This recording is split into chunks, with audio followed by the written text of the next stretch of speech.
안녕하세요. 지구촌 기막힌 스토리 지막스 45회 시작합니다. 안녕하세요. 제니와 복숭아와 맷입니다. 사전에 조율하지 않은 인사 죄송합니다. 나도 당황했네. 그래도 빠릿빠릿하게 반응했어요. 좋아. 반응도 좋았어요. 복숭아님, 저희가 어떤 방송인가요? 수다장이 부부와 친구 한 명이 해외 인터넷에서 재밌는 사연을 찾아 여러분께 소개해드리는 방송입니다. 네, 지난 회에 이어서 이번 회에도 저희 친구 맨님이 게스트로 나와 계십니다. 네.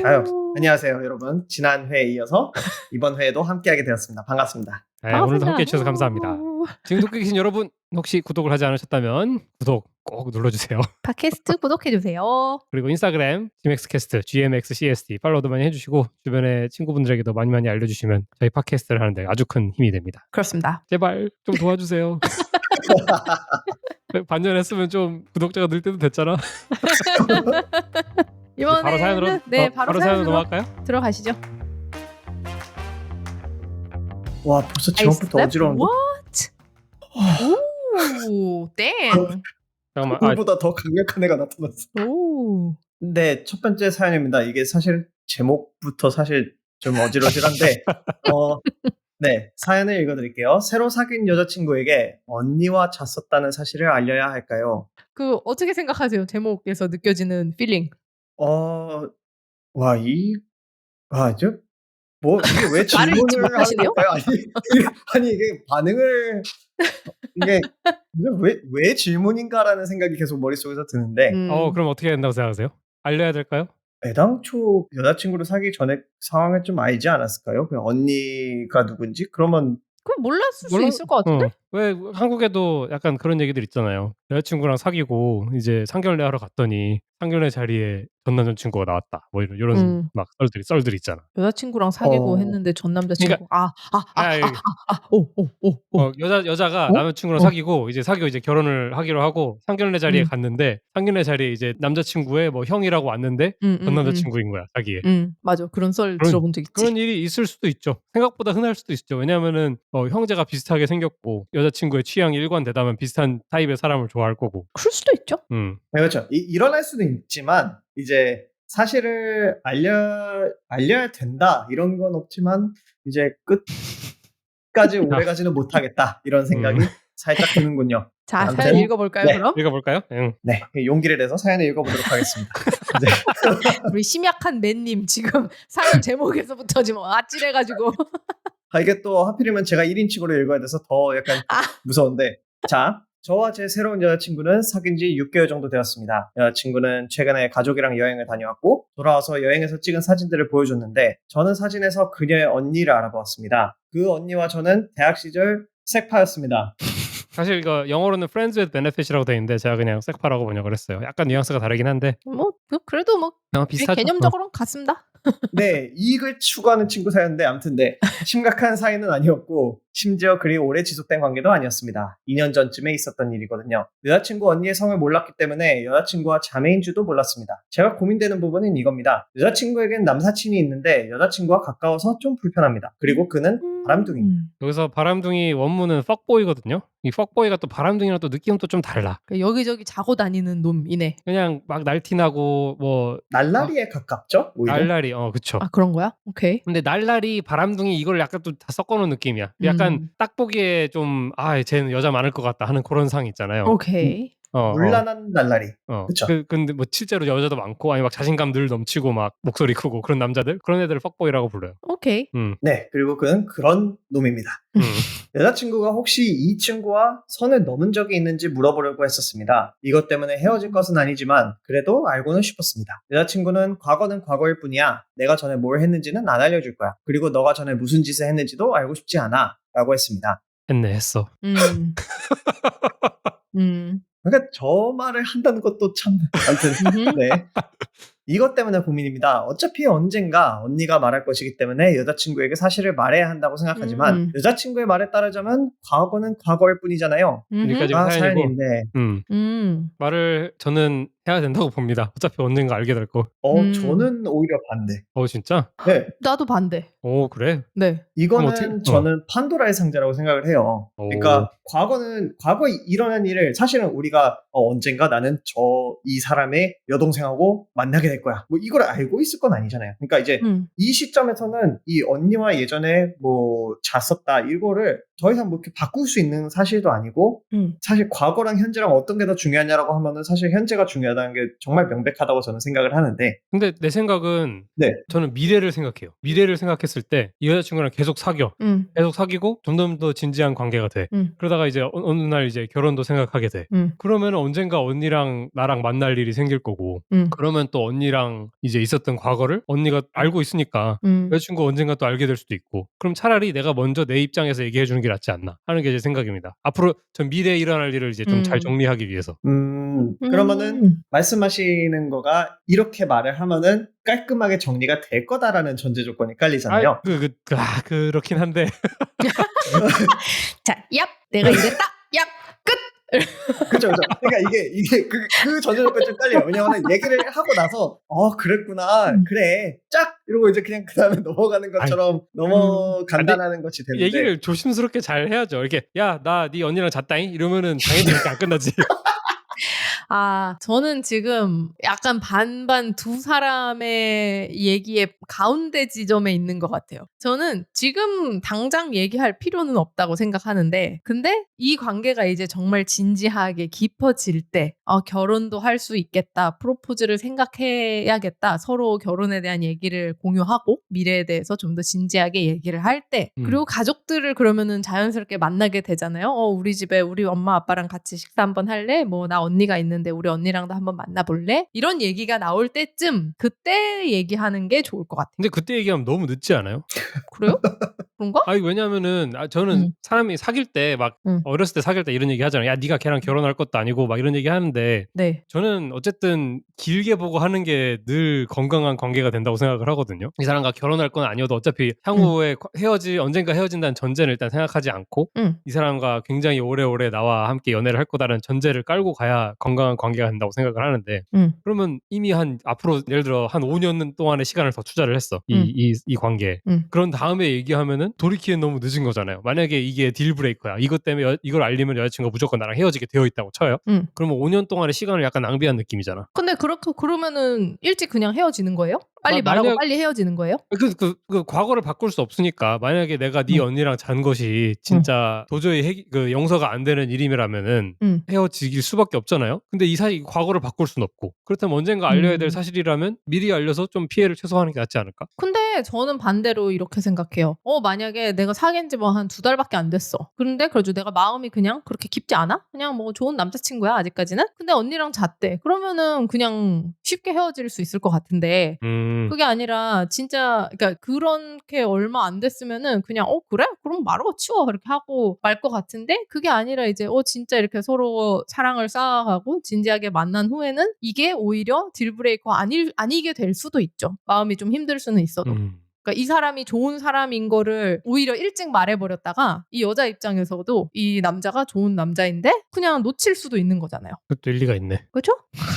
이게 지금 두 분이서 얘기한 걸 들으면서 제가 어떻게 말을 풀어나가는 게 좋을지 계속 생각을 해보고 있었는데 저는 사실은 뭔가 스탠스는 안 바뀌는 것 같아요. 그러니까 이거 왜 제가 이제 맨 처음에 판도라의 상자라고 얘기를 했지만 궁극적으로 저는 이렇게 생각을 해요. 과거에 있었던 일은 지금 현재 만나고 있는 사람한테 난 너의 언니와 예전에 잤던 적이 있어 라고 말을 할 수는 있다고 하는데 이 언니와 예전에 잤어 라는 그 정보가 내가 신경을 쓸 정도로 신경이 쓰여서 이렇게 말을 할 정도로 그게 중요한 정보인가라는 저는 오히려 오히려 저는 약간 언니가 잤었는데 나는 그건 전혀 난 전혀 그 신경도 안 쓰이고 언니가 지금 당장 내 앞에 나타나도 난 너랑 만나는 거지 언니랑 만났던 거는 지금 너와 만나는 거에 전혀 영향을 끼치지 않는다 라는 생각을 가져야 된다고 생각해요. 물론 이제 과거의 연애들 과거에 만났던 사람들을 통해서 지금의 내가 만들어진 거지만 지금 현재 만나는 사람을 연애도 아니었지 그냥 자기만 한 거였다고 했으니까 잠깐 만났던 사람인 거잖아요. 뭐 연애도 아니고 그러면은 더더군다나 나의 지금 현재 사람과 만나는 이 시점에서 나한테 전혀 중요하지 않아야 된다라고 생각을 해요. 그러다 보니까 정리를 해야겠다라는 말을 해서 정리를 하고 좀 뭔가 떳떳해질 수 있다라는 장점이 있는 반면에 이게 가지고 있는 그 리스크가 더 훨씬 크다고 생각을 해요. 이거를 말을 함으로써 나는 사실 이거를 계속 신경을 썼다는, 지금 사실 이 사연자도 신경을 계속 쓰고 있는 거고. 근데 그거는 저는 그건 되게 맨님 생각인 것 같고요. 당연하죠. 제 생각으로 아니 선생님 아니 당연하죠. 아니야, 웃자고 한 얘기고. 근데 제 생각이에요. 그러니까 네, 말씀하시죠. 그거는 되게 뭐랄까, 상대방이 공감하기는 힘들 것 같다는 생각이 들어요. 내가 만약에 여자친구야. 근데 남자친구가 나중에 뭐 언젠가 이게 진짜 그냥 터졌어. 내가 어떤 경로로든 내 언니와 지금 내 남자친구가 예전에 잔 적이 있다는 걸 알게 됐어. 그래서 남자친구한테 그럼 물어는 볼 거 아니에요? 뭐 추궁하지 않더라도 너 그런 적이 있었다며? 이렇게. 근데 왜 얘기 안 했어? 했는데 얘가 그냥 나는 그게 전혀 중요한 일이 아니야. 내 인생에서 전혀 중요한 일이 아니었으니까 너한테 그냥 당연히 얘기할 필요도 없다고 생각했어 라고 하면은, 그게 진짜라고 해도 그 진심대로 전달이 될지는 잘 모르겠어요. 네, 여자 입장에서 생각해보면 이 새끼 진짜 뭐 이 새끼 이렇게 이빨을 까? 막 이렇게, 그러니까 내 그냥 기분에 따라서. 왜냐하면 그거는 말만 그렇게 하고 이때까지 진짜 내가 이렇게 알게 되기 전까지 그러면은 언제까지 숨기려고 했어? 라고 물어볼 수, 그렇게 받아들일 그렇죠. 수도 네, 있을 것 같아요. 그렇네. 그러니까 내가 실제로 그렇게 생각하고 그런 이유로 너한테 말을 하지 않았어 라고 하더라도 여자친구 입장에서는 그냥 완전히 반대로 받아들일 수도 있을 것 같아요. 그래서 사실은 제가 이 사연을 맨 처음에 읽을 때 그 제목 말하고 왜 끝까지 가지는 못할 것 같다, 이 얘기를 왜 했냐면 지금 어느 방향으로 가도 얘기를 지금 하든 나중에 하든 도중에 하든 내일 모레 하든 결혼 후에 얘기하든 60살 때 하든 임종 직전에 하든 이미 이 상황에 왔다 직면했다는 것 자체로부터 파국이에요, 약간. 그래서 좀 그렇긴 하죠.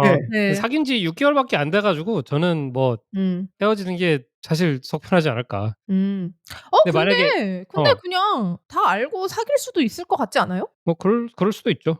근데 둘 다 잠깐만, 둘 다 또 그렇게 너무 당황스러운 표정으로 나를 쳐다보면 내가 지금 상상을 그럴 수도 있지 않아요? 두고 내가 지금 상상을 해봤어. 저희 형이랑 만약에 그런 사이가 된다. 네?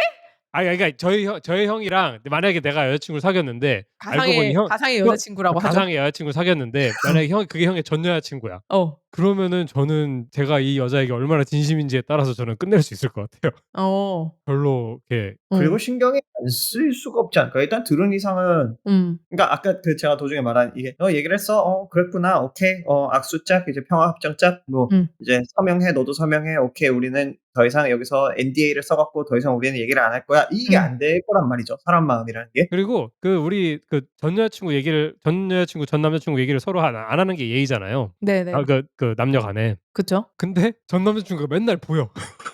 근데 뭐 이거는 남자친구 여자친구도 아니었다면서요? 뭐 일단 근데 좀 더 상황을 바꿔보면은 만약에 이제 추석 명절마다 전 남자친구를 봐야 돼요, 와이프의.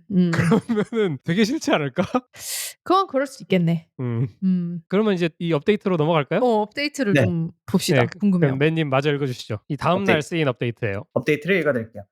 저 업데이트 읽기 전에 한 가지 그냥 예언해도 돼요? 뭔데? 아직 저 안 읽었거든요. 근데 이미 여자친구가 알고 있는 거 아니야? 아니에요. 알았어.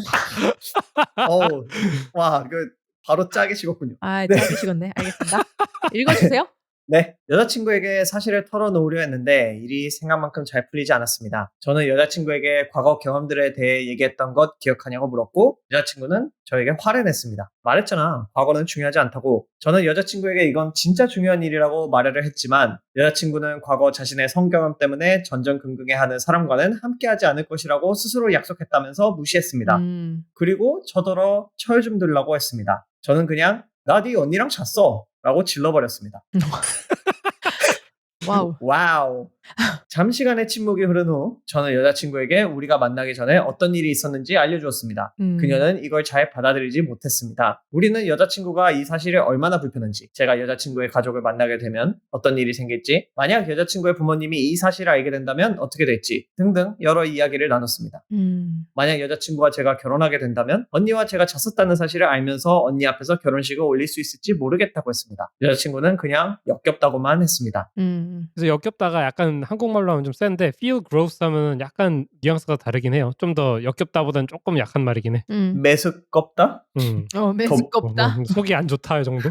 네. 속이 더불어 울렁거린다. 울렁거린다. 네. 네. 여자친구는 이 기분을 떨쳐낼 수 없을 것 같다고 했고 우리는 헤어지기로 했습니다. 모든 게 엉망진창입니다. 뭐. 뭐. 그래, 이거는 글쓴이가 어떻게 하든 간에 여자친구가 어떻게 받아들일지가 더 중요했잖아요, 그쵸. 사실. 그쵸. 결정할 수 있는 키는 여자친구가 쥐고 있는 거죠. 이게 참 이 사연자분도 그냥 갑자기 나 네 언니랑 잤어라고 질러버리면 저렇게 해버리면 그 다음부터는 무슨 얘기를 해도 아니 근데 저는 이 남자가 이렇게 질러버린 것도 이해가 돼요. 아니 여자가 계속 이제 화내면서 이제 물론 여자친구는 전혀 예상을 못했으니까 자기의 성경험에 대해서 추궁하는 거라고 생각했으니까 화를 냈겠지만 어쨌든 간에 좀 대화를 해보려고 이렇게 이니시에이트를 하는데 계속 막 이렇게 그런 남자는 만나지 않을 거야. 좀 철 좀 들어라 이런 말까지 하면 빡치잖아. 그럼 아니 내 말 좀 들어보라니까 에이씨 하고 이렇게 질러버리게 된 그런 흐름이었겠죠 뭐. 이걸 그리고 어떻게 더 좋게 자 들어봐. 바야흐로 한 2년 전쯤 내가 대학에 다닐 때야. 이러면서 그때 난 한 여자를 알았지. 막 이러면서 얘기를. 근데 그것이 너의 언니란다. 그냥 그렇죠 지나간다. 너 언니야. 그 뭐 어떻게 가나 뭐 엔딩은 사실 같은 길로 가지 않았을까. 그리고 사실은 이게 그냥 나 너 언니랑 잤어라고 질러버리기 전까지는 그냥 아마 전 여자친구 얘기겠지라고 생각을 했을 거예요. 근데 그렇죠. 근데 갑자기 가족이 등장하니까 언니가 거기서 왜 나와? 약간 이렇게 된 것 같은데. 그렇죠. 저는 잘 헤어졌다고 봅니다. 어쩔 수 없지 뭐 이런 거는. 네. 이건 약간 천재지변 같은 거예요. 약간 맞아. 나서 헤어졌어 이런 거지 뭐. 맞아. 맞아요. 어쩔 수 없는 약간 컨트롤할 수 없는 부분 영역이지 않나. 그리고 이 언니 파트가 아니더라도 이 쓰니가 이 여자친구와 그 여자친구의 주변에 맴도는 그 퍽보이와의 관계를 계속 어쨌든 짜증나게 신경 쓰고 있잖아요. 그쵸, 맞아. 그러니까 그것도 장기적으로 별로 언젠가는 뭔가 일이 터진다거나 그럴 수 있었을 것 같아요. 그리고 이 여자친구가 그 퍽보이랑 잤어. 내가 보기엔 맞겠죠. 뭐 내가 말을 보기엔 이렇게 잔게 한 맞아. 게 잔 게 맞겠죠. 근데 뭐 잔 게 뭐 문제는 아니지만 뭐 사귀기 문제는 아니지. 전이었다고 하면 뭐 그쵸 문제는 아니지만 어쨌든 남자친구가 이거에 되게 신경을 쓰고 있잖아요. 몇 번이나 물어봤고 여자친구가 싫어한다고 했지만 뭐 그래도 계속 신경을 쓰고 있고 이러니까 그리고 그래서 전달되지 않은 그 둘 사이에는 뭔가 더 많은 일이 있었겠죠. 왜냐면 이게 지금 약간 발작 버튼 같은 거 아니야. 여자친구가 한테 이제 맞아요. 과거 우리 섹슈얼 익스피리언스에 대해 얘기했던 거 기억나? 하자마자 완전 발작 버튼 뿅 해가지고 막 그딴 거 얘기하지 말라고 했지 이렇게 하는 거 보면 뭔가 어쨌든 둘 사이에는 이것 때문에 갈등이 계속 있었던 거일 거 아니에요. 그러니까 그렇네. 이 여자친구의 언니 이전에도 뭐 둘이 오래가기 힘들었을 수도 있고 이미 파국으로 치닫고 향해 있었죠. 가고 있었다 그렇게 생각할 수도 있을 것 같아요. 그래. 기왕 이렇게 된 거 그렇게 생각해버리는 게 낫지 뭐 또. 그치. 그래 저 포도는 쉴 거야. 원래부터 쉴 거요. 이렇게 저 포도는 맛이 없을 거야. 이러고 가야지 뭐. 그렇죠. 다음 사연으로 넘어갈까요? 네. 오케이. 다음 사연은 여자 사연이에요. 네. 사연 하나 남은 거야? 하나 남았어. 그럼 제가 읽어볼까요? 네. 네, 두 번째 사연. 남편에게 모욕감을 준 제가 나쁜 놈인가요? 넌 내게 모욕감을 줬어. 뭐지 이거? 무슨 드라마더라? 달콤한 인생. 궁예가 하는 말인데 넌 내게 모욕감을 줬어. 이거 궁예가 한 게 아니고 궁예를 맡았던 배우인 김영철 배우님이 다른 드라마에서 했던 야인시대다. 야인시대. 야인시대 아니지 않아요? 달콤한 아닌가? 인생 달콤한 이병헌이 걔처럼 일하던 날 이렇게 했는데 넌 내게 모욕감을 줬어. 약간 성대모사도 지금 잘했어. 그러게. 궁예는 이제 누구인가 기침. 누가 기침 소리를 내었어. 맞아. 이게 네, 맞아요. 그게 궁예 배우님이 하셨던 대사가 맞습니다. 네. 자, 사연 읽어볼게요. 28살 여자인 저는 오늘 아침 침대가 축축해서 잠이 깼습니다. 처음에는 6살 딸이 실수한 줄 알았지만 좀 더 자세히 보니 놀랍게도 딸이 잔 쪽이 아니라 남편이 잠들어 있던 곳이 진원지였습니다.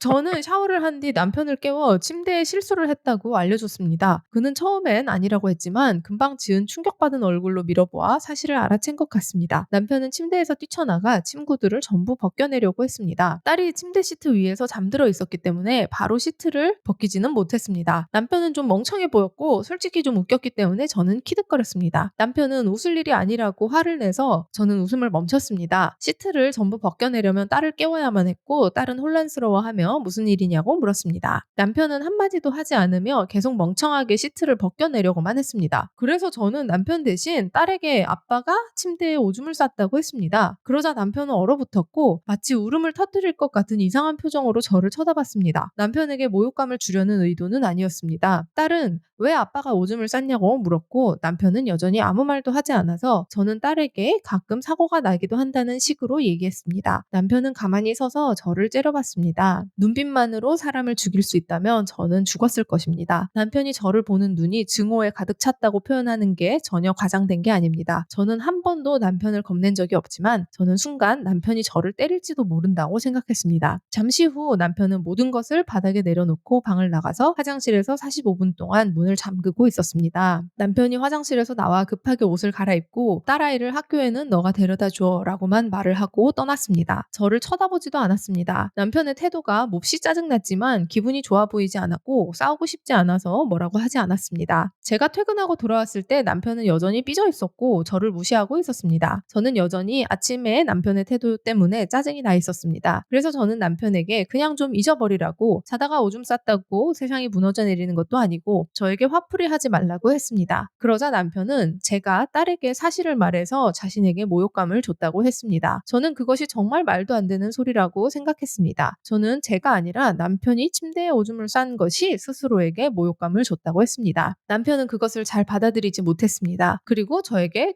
라고 한 뒤 컴퓨터를 하러 갔습니다. 그리고 여전히 저랑 얘기하기를 거부하고 있습니다. 이제 저는 혼란스럽습니다. 저는 남편이 미성숙하게 행동했고 저는 잘못한 것이 없다고 생각합니다. 제가 말을 좀 심하게 했을 수는 있어도 전부 남편이 자초한 일이라고 생각합니다. 제가 좀 심했을까요? 제가 나쁜 놈인가요? 네, 나쁜 놈이 맞습니다. 왜 그렇게 생각하시죠? 또 딸한테 얘기하면 안 되죠. 근데 그냥 너무 저는 이거는 너무 명백하게 나빴다고 생각을 해요. 이거는 그쵸? 진짜? 네, 이건 너무 명백하다고 생각해요. 이게 왜냐하면 누구나 다 영린이라는 것도 있고 본인이 감추고 싶은 본인의 치부. 좀 치부 같은 게 있다고 생각을 해요.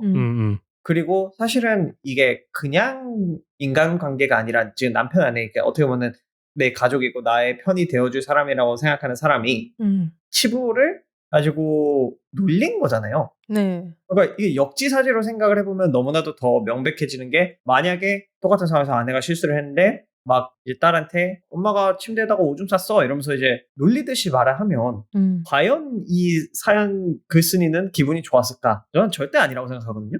그쵸. 네, 근데 이제 끝에 가갖고 뭐가 혼란스러운지는 저는 잘 모르겠어요.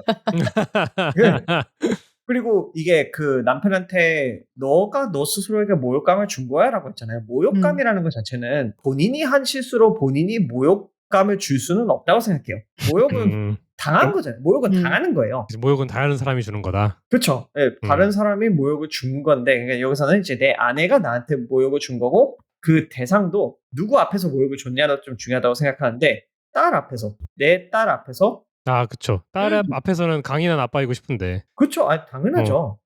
딸이 사실은 6살? 좀 보니까 어리잖아요. 그러니까 아직은 딸한테는 나는 슈퍼맨인 그쵸. 아빠예요. 그러고 싶을 것 같아. 그치. 근데 이런 모습을 보여서 안 그래도 내가 내 자신한테 너무나도 부끄럽고 지금 민망한 상황인데 아빠 오줌 쌌어. 이제 침대에다가 실수했어. 라고 이렇게 놀린 거잖아요. 그리고 이게 아까 그 글 보면은 뭔가 되게 막 허둥지둥 되면서 막 이불 정리하려고 할 때 좀 안 도와주고 좀 지켜보고 있었다는 느낌이 들거든요. 맞아요. 이거 아니 사, 빨리 도와줘야지. 사태 수습을 같이 도와줘야지. 왜 그걸 뒤에서 지켜보고 있어? 그니까. 이게 그래서 저는 이거는 이 사람이 뭐가 혼란스러운지 저는 이 사람이 혼란스럽거든요. 그래서 이게 왜 문제인지 모르니까 모르는 게 혼란스럽죠 오히려. 그리고 남편이 오히려 미성숙하게 행동했다라고 하는 게 자기는 잘못한 게 없다라고 생각하는 게 얼마나 이 사람이 자기 자신의 감정만 중요시하고 자기랑 자기한테 소중한 사람의 감정이나 느낀 점이나 그런 것들을 조금 나중에 생각하는지 그게 좀 보여지는 행동이라고 생각을 해요. 근데 좀 약간 다른 얘기긴 한데 저는 아직 오줌을 지린 적은 없지만 그런 꿈 꾼 적 있지 않아요? 저 그런 꿈 좀 자주 꾸거든요. 막 진짜? 아니 꿈은 되게 자주 꿈에서 오줌이 막 너무 마려워. 왜냐면 현실에서 오줌이 마려우니까 이제 꿈에 반영이 되는 거야. 꿈에서 막 오줌이 너무 마려워. 이제 막 화장실을 막 찾아가가지고 드디어 오줌을 넣었다라고 생각할 때 약간 아차 하면서 깨. 그러면은 헐 이러고 막 확인해. 근데 아직까지 그 현실에 반영된 적은 없었는데 너무 두렵다. 너무 깜짝 놀라면서 깬 적이 몇 번 있어요. 내가 너무 두렵다. 우리 방수 커버 같은 거 씌워 놓을까요? 매트리스에? 한 번도 실수한 적 없다니까. 근데 곧 할 것처럼 그렇게 말을 하니까 너무 무섭잖아요. 그럼 이런 꿈 꾼 적 없어요? 나만 이러나? 근데 저도 비슷한 꿈을 꾼 적은 있어요. 저도 실수를 한 적은 없지만 근데 지금 말씀하신 거 들어보니까 되게 자주 꾸시는 것 같은데. 자주라고 하면은 뭐 지금까지 살면서 한 15번 정도 꿔봤다 이 정도고. 15번이요? 그냥 한 5번. 그 앞에 10의 자리 숫자 빼고 막 그런 거 아니죠? 35번. 근데 몇 번 꾸봤는데 이런 꿈 꾼 적 대리님 그런 없어요? 꿈은 꾼 적 있어요. 전 없어요. 진짜? 네. 난 꿈에서 현실이 되게 많이 반영되는데 막 또 목마를 때 있잖아요. 저 목이 너무 말라가지고 꿈속에서 물을 막 마셔. 근데 물을 막 마시는데 이 꿈에서 마시는 물은 내 갈증을 충족시켜주지 못하잖아요. 그렇죠. 아무리 마셔도 목이 너무 마른 거야 꿈속에서. 그래가지고 막 왜 이러지 이러면서 물을 계속 마셔. 그러다가 잠에서 깬다? 그러면 내가 공기를 계속 마셔가지고 속이 더부룩해. 저 꿈에 현실이 많이 반영되죠. 제가 무슨 말 하려는지 알겠어요? 네, 이거 아주 따끈따끈한 어젯밤에 있었던 일입니다. 정확히는 오늘 새벽이죠. 아니 꿈에서 내가 무슨 상황이었는지 모르겠는데 되게 어디서 자꾸 이상한 소리가 들리는 거야. 막 이런 소리가 들리는 거야. 근데 그게 좀 뭔가 약간 공기 반 소리 반 해가지고 이런 이상한 소리가 어디서 들려가지고 내가 꿈속에서 이게 도대체 무슨 소리인지 그리고 어디서 들리는 소리인지를 모르겠는 거야. 그래서 이게 뭐지? 이러면서 막 두리번 하다가 딱 잠에서 깬 거죠. 잠에서 깼는데 옆에서 이제 복숭아님이 콕 하고 자고 있는 거예요. 그래서 이제 꿈과 현실의 경계가 모호해지면서 내가 꿈속에서 이제 현실의 복숭아님 코 고는 소리를 듣고 이 꿈속에서 이제 그 소리의 근원을 찾아서 막 헤맨 거지. 그러다 깼더니 내 바로 옆에 있네. 그래가지고 깨웠죠. 이보쇼. 깨웠어요? 근데 이게 코 고는 게 그 코 골 때는 깨워줘야 돼요. 이게 코 고는 사람한테도 별로 좋지 않아가지고. 그렇죠. 네, 맞아요. 그 때리는 게 이제 뺨을 때리면서 깨우는 게 아니고. 또 그 유명한 짤 있잖아요. 뺨 때린 다음에 막 너가 악몽을 꿔서 그런 거 해서 이제. 그런 것이 아니고 이제 살짝 흔들어서 깨웁니다. 이제 여보 이러면서 흔들어 깨우면 이제 바로 알아요. 자기도 내가 코를 골았구나 하면서 이러면서 자세를 이렇게 딱 고치면 그러면 이제 코 고는 게 멈추니까 숨도 좀 편해지고. 네, 그래서 깨웁니다. 늘. 근데 자주 깨움을 당합니다. 네. 그래서 이제 두 분 다 깊은 잠을 못 주무시고 계신다는 거를 이제 잘 전해 들었습니다. 그렇지. 근데 거기서 이제 여기서 그러면은 이 두 분 중에 더 불쌍한 사람은 누구냐? 나지. 죄송합니다. 네, 뭐 제가 이걸 가지고 뭐 어떻게 참 뭐라고 이렇게 비난하기는 힘들지만 어쩌겠어. 복숭아님도 하고 싶어서 코를 고는 게 아닌데 나도 모르게 하는 제가 건데. 그 5화에 공개한 적이 있지만 제가 비강이 되게 작거든요. 네. 그래가지고 이게 좀 그 신체 구조적으로 어쩔 수 없습니다. 그렇죠. 요즘 비강 넓혀주는 테이프 붙이고 자보고 있는데 효과가 있는 것 같기도 하고 없는 것 같기도 하고 잘 모르겠어요. 제가 옆에서 느끼기에는 큰 효과가 없습니다. 이런. 코 스티커를 붙여도 그 넓어진 비강으로 코를 골더라고요. 항상 웃긴 게 깨웁니다. 코골이에 관련된 제품의 사용 후기는 항상 그 코 고는 사람 주변의 사람들이 아 맞아요. 그럼요. 맞아요. 그 코골이 수술도 와이프 생일 선물로 본인 수술 받고 그러잖아요. 맞아. 진짜. 그거는 굉장히 큰 생일 선물이 될 거라고 생각해요. 저는. 제 친구 중에도 와이프 결혼기념일 선물로 수면 음. 다원검사 받고 양압기 샀다 이런 친구도 있어요.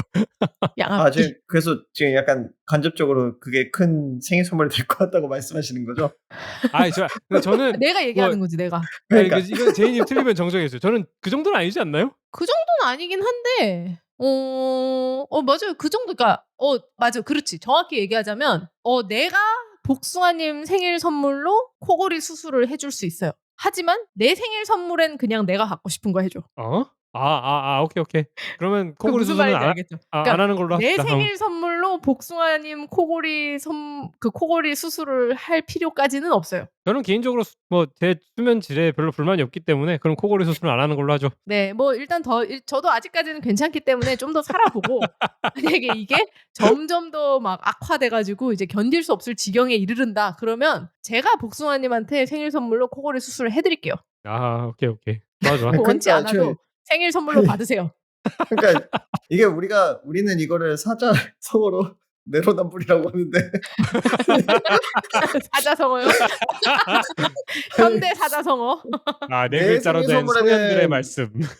그러니까 가만히 들어보니까 내 생일 선물엔 내가 원하는 걸 주되 너 생일 선물에 내가 이걸 수술을 하게 해줄 테니까 너가 네. 원하는 건 이건 복숭아님을 위한 거잖아요. 코골이 수술하면은 수면의 질이 얼마나 높아진다고요? 그런 의견이 있죠. 그렇죠. 그런 의견이 있을 수 있죠. 사실 네, 이 사연에 후일담이 있어요. 네. 후일담이 있는데 제가 가져오지는 않았는데 제가 그냥 대충 설명을 해드릴게요. 네. 이날 이후로 이 남편의 성격이 완전 뒤바뀌었대요. 남편이 되게 공격적이 되고 막 사소한 일에도 짜증을 내고 막 되게 사람이 양면성 장애가 있다 그러잖아요. 바이폴러하다 그러잖아. 네네. 막 우울해했다가 막 기뻐했다가 막 갑자기 화냈다가 사람이 갑자기 변해가지고 이 사람이 이제 처음에 이 글을 쓰고는 댓글들이 다 네가 나쁜 놈이 맞다. 어떻게 남편이 한번 실수한 거 가지고 그렇게 하냐. 딸한테 얘기하면 어떡하냐. 네. 제니님이랑 이제 맨님이 말씀하신 것처럼 댓글이 다 이렇게 달려가지고 되게 반성하는 글이 처음에 달렸어요. 내가 참 잘못한 것 같다. 남편한테 잘해야겠다. 근데 그 다음 업데이트로 막 남편이 요즘 너무 이상해졌다. 이런 글이 달려가지고 그래서 결국 이혼을 하고 이제 약간 접근 금지 명령까지 하면서 엔딩이 나거든요. 근데 거기서 이 댓글에 추정하기로는 남편이 마약을 하고 있는 것 같다라는 댓글이 달려요. 네. 이게 왜 그러냐면은 오줌을 그렇죠. 자다가 눈 것도 마약을 해가지고 이제 신체 기능을 조절할 능력이 떨어져서 그렇게 된 거고. 네네. 그날 이후로 충격을 받아서 아마 마약을 끊은 것 같다. 그래서 성격이 완전 난리가 난 것도 이 금단 증상 때문에 그런 것 같다. 라고 하는 추측 댓글이 있었는데 네. 사람들이 다 이 댓글이 맞는 것 같다. 내 주변에도 마약 중독자가 있었는데 되게 비슷했다라는 댓글들이 되게 많이 달리더라고요.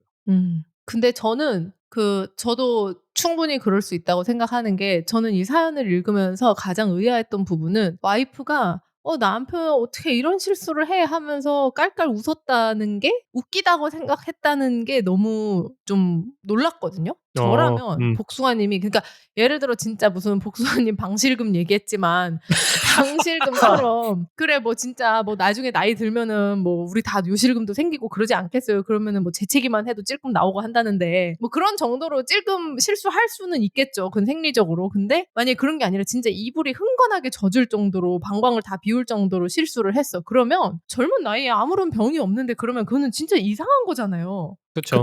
그러면은 나는 걱정을 먼저 할 것 같아. 맞아요. 몸이 진짜 어디가 이상했냐 아니면 어제 하루라도 이제 아무리 술 많이 마셔도 이불에 실수하지 않거든요. 성인이. 근데 그거 이럴 정도면은 진짜 뭔가 심각한 문제가 있을 거라고 생각이 들어서 저는 걱정을 먼저 할 것 같아요. 괜찮냐? 놀라게도 놀라고 이제 뭐 이거 진짜 이 매트리스를 어떻게 해야 되나 하는 걱정이 차차 오겠지만 그런 현실적인 클리닝에 대한 걱정보다 첫 번째로는 이 남자가 몸이 괜찮은 건가 하는 걱정이 먼저 들 것 같단 말이에요. 그쵸. 그리고 그런 걱정이 들면 딸한테 야 너네 아빠가 너처럼 이렇게 애기처럼 오줌 실수를 했네? 이런 말도 못하죠. 내가 너무 걱정되는데 그런 말을 어떻게 웃으면서 해요. 그래가지고 뭐 남편의 그런 디그니티를 위험을 권위를 존중해주지 못했다 그 이전에 내가 걱정돼서 이런 그 일련의 이런 행동들을 아무것도 못할 것 같거든요. 그래서 뭔가 이 아줌마도 되게 참 그러니까 편하다. 약간 약간 이렇게 생각했는데 좀 어. 사이코패스 같은 느낌이 좀 있죠. 참. 아니, 저는 이 마약에 하고 있는 것 같다라는 그 후일다 그 댓글을 네. 듣고 나서 생각이 든 게, 아, 내가 이게 맨 처음에 사연을 들으면서 전제 조건으로 그냥 이 남편이 약간 건강상의 이유로 뭔가가 안 좋아서 이제 실수를 했다라고 생각을 했는데, 이제 첫째로는 그럼 실제로 진짜 마약 때문에 그랬을 수도 있겠다. 그다음에 둘째는 이제 방금 제이님이 말씀하신 것처럼 왜 아내는 그럼 왜 이걸 걱정이 아니고 웃고 있었을까? 그럼 아내도 한패다. 어? 아내도 함께? 아니, 같이 지린 거다. 아니요. 그러니까 이제 마약의 반응이 다르게 나타날 수 있는 거예요. 마약이. 마약을 같이 했다. 마약을 했는데 이제 사람마다 반응은 다르게 나타나는데, 나는 멀쩡한데 넌 왜 이럴까? 이제 해서 웃은 거야. 그렇죠. 그러면은 빨리 이 아이를 아동 보호 서비스를 신청해서 이 부모로부터 떼어놔야겠는데요. 그렇죠. 근데 그거까지는 약간 무리가 있을 것 같고, 그냥 이 저도 아줌마는 그렇게 생각합니다. 좀 공감 능력이 떨어지는 분이 아닐까. 그리고 네. 좀 남편과의 관계가 좀 뭐라 그래야 되나, 상호 존중에 기반된 관계는 아닌 것 같아요. 이렇게 막 그쵸. 맞아요. 바로 웃는 것만 바로 웃기부터 하는 거 보니까. 그리고 지금 여러 스텝들이 있는데 제가 이해할 수 없는 스텝이 진짜 단계가 있는데 그거 다 그래 양보해가지고 일단 순간 웃음이 터졌어. 웃었어. 딸이 막 잠에 깨가지고 투정 부리면서 왜 그래 막 해가지고 그냥 별로 깊이 생각 안 하고 그냥 있는 그대로 뭐 내가 쌉티야 막 티 100%야. 그래가지고 사실 보고 막 이거 팩트는 팩트지 하면서 야 니네 아빠가 오줌을 쌌다. 오줌을 지렸다. 해가지고 그런 것까지도 그래 뭐 그렇다 쳐. 근데 이 남편이 이렇게 화를 내는 거 가지고 내가 여전히 나는 잘못한 게 없는데 이 남편이 지린 네가 잘못이다. 오줌 지린 네가 잘못이지 이거를 사실대로 말한 나한테 짜증을 내? 라고 하는 것까지 그거는 진짜 선을 너무 넘었지. 그렇죠. 그러니까 이해할 노력을 전혀 하지 않는다고 해야 되나? 이 남편의 입장에서 생각해 보려는 노력도 전혀 안 하고 복수아님 말한 것처럼 상호 존중의 그게 없는 거죠. 존중이 없는 거죠. 하나 또 얘기하고 싶었던 게, 이게 제가 사연을 들은 걸 다시금 생각해 보다가 이 남편도 그 자기가 화가 나고 열이 받죠. 이게 모욕을 당했으니까. 근데 감성적이되 감정적으로 행동하면은 안 된다고 생각을 해요. 그러니까 그 자기의 그 기분을 풀어냄에 있어서. 근데 아내랑 얘기를 하다가 결국에는 아내한테 fuck you. 그냥 뭐 fuck you 이러고 이제 그냥 컴퓨터 하러 가고, 그다음에 아예 대화를 차단한 거잖아요. 그냥 문을 닫고 이제 더 이상 난 너랑 얘기 안 할 거야라고 한 거잖아요. 네. 근데 어차피 같은 집에 있어서 멀리 못 가잖아요. 마주칠 건데. 컴퓨터로 간 게 최대한 멀리 간 거죠. 그러니까 그나마 제일 멀리 가는 컴퓨터. 그러니까 이게 너무나도 생각을 짧았다고 생각을 해요. 그러니까 나보다는 우리를 먼저 생각했으면 되지 않았을까. 근데 그냥 서로 나를 먼저 생각한 거죠. 결국에는 한쪽은 컴퓨터로, 한쪽은 이제 소셜 미디어로 온 건데. 레딧으로 왔지. 그렇죠. 이제 여러모로 안타깝네요. 그냥 이 사연을 들으니까. 네. 그러게. 그러고 맨님 말이 맞네. 지금까지 계속 아내 입장에서만 얘기하다가 남편도 솔직히 오줌을 지렸으면은 일단 사과부터 해야지. 그렇죠. 그렇죠. 약간 그렇네요. 이제 그러니까 그거랑 비슷해. 넘어지면은 내가 아픈 것보다는 이제 일단 쪽팔린 것부터 생각한다 이것처럼. 이제 일단은 일어났는데 흥건한데 이제 그 아내랑 딸이 나를 놀리진 않을까, 그것만 생각을 하고, 이제 아내나 딸 입장에서도 일어났는데 어느 누가 일어났는데 갑자기 침대가 흥건한 걸 좋아하겠어요. 좀. 참 마약이 이렇게 위험합니다. 그렇죠. 예, 결론은 이제 마약을 하지 말자. 마약을 하지 말자로 이제 귀결되는 훌륭한 사연이었던 걸로. 오늘 사연에 대해서 여러분들 생각은 어떤지 댓글로 알려주세요. 맨님 오늘 녹음 함께 해주셨는데 어떠셨나요? 저는 개인적으로 너무 재밌었어요. 저는 이런 사람들 이야기하는 걸 되게 좋아하고, 특히나 이제 이 사연을 듣고 인간관계 뭐 이런 얘기를 하는 걸 원체 좋아했기 때문에 저는 개인적으로 너무 좋았습니다. 오늘 너무 재밌게 해주셔가지고 저희도 너무 좋았어요. 맞아요. 다음에 기회 되면 또 함께 해주시면 너무 좋겠습니다. 언제든지요. 여러분도 재밌게 들으셨다면 구독, 좋아요, 알림 설정 부탁드립니다.